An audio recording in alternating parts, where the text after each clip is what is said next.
नमस्कार. भक्तिरस या चॅनलमध्ये आजपासून आपण राम सप्ताह साजरा करणार आहोत. हा सप्ताह रामनवमीपर्यंत चालेल. यामध्ये रोज रामस्तोत्र, रामाष्टक, रामचालिसा, रामरक्षा, रामाचा पाळणा हे वेगवेगळे स्तोत्र आपण म्हणणार आहोत, जे तुम्हाला रोज ऐकता येतील आणि त्याचा तुम्ही आनंद घेऊ शकाल. मग आज आपण सुरुवातीला श्री इंद्रकृत श्रीराम स्तोत्र सुरुवात करूया. यापासून सुरुवात करूया. इंद्रकृत श्रीराम स्तोत्र.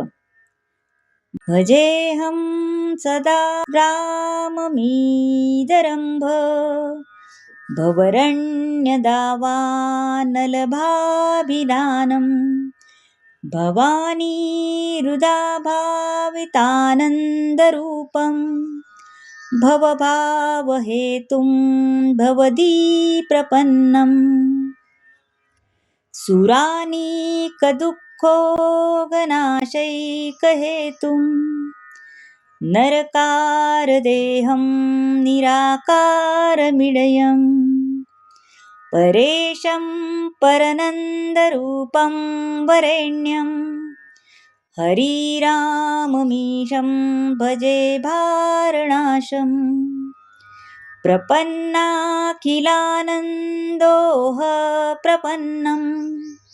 प्रपन्नार्तिनिःशेषनाशाभिधानम् तपोयोगिसंभाव्यं कपिशादिमित्रं भजे राममित्रं सदा योगभाजान् सुदूरे विभातं सदा योगभाजामदूरे विभान्तं चिदानन्दकन्दं सदा राघवेशं विदेहात्मजानन्दरूपं प्रपद्ये महायोगमायाविशेषनुयुक्तो विभासीशलीलानकारारवृत्तिः त्वदानन्दलीला कथापूर्णकर्णा सदानन्दरूपा भवन्तीह लोके अहं मानपाभिमतप्रमत्तो न वेदाखिलेशाभिमानाभिमान इदानीं भवत्पादपद्मप्रसादात् त्रिलोकादिदीप्त्याभिमानो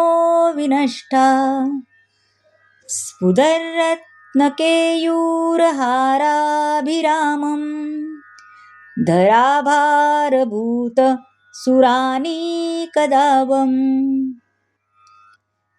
शरच्चन्द्रवक्रं लसत्पद्मनेत्रम्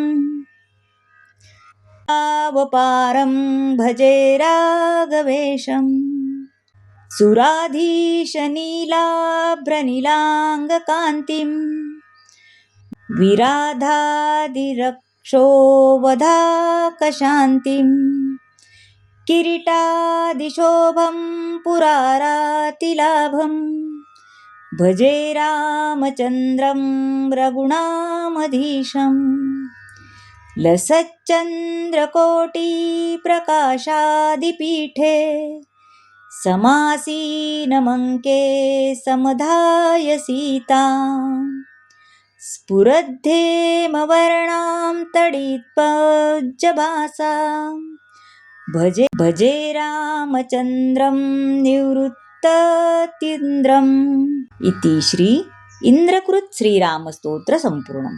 श्री सीतारामचंद्रार्पणमस्तु.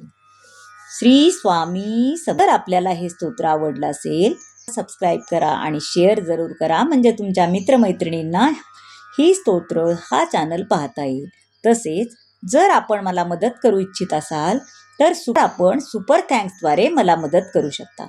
ही मदत मला अत्यंत महत्त्वपूर्ण आहे.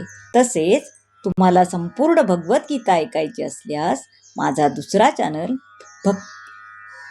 भाव अर्थ ती संपूर्ण मालिका दररोज 5 श्लोक याप्रमाणे ऐकू शकता. धन्यवाद.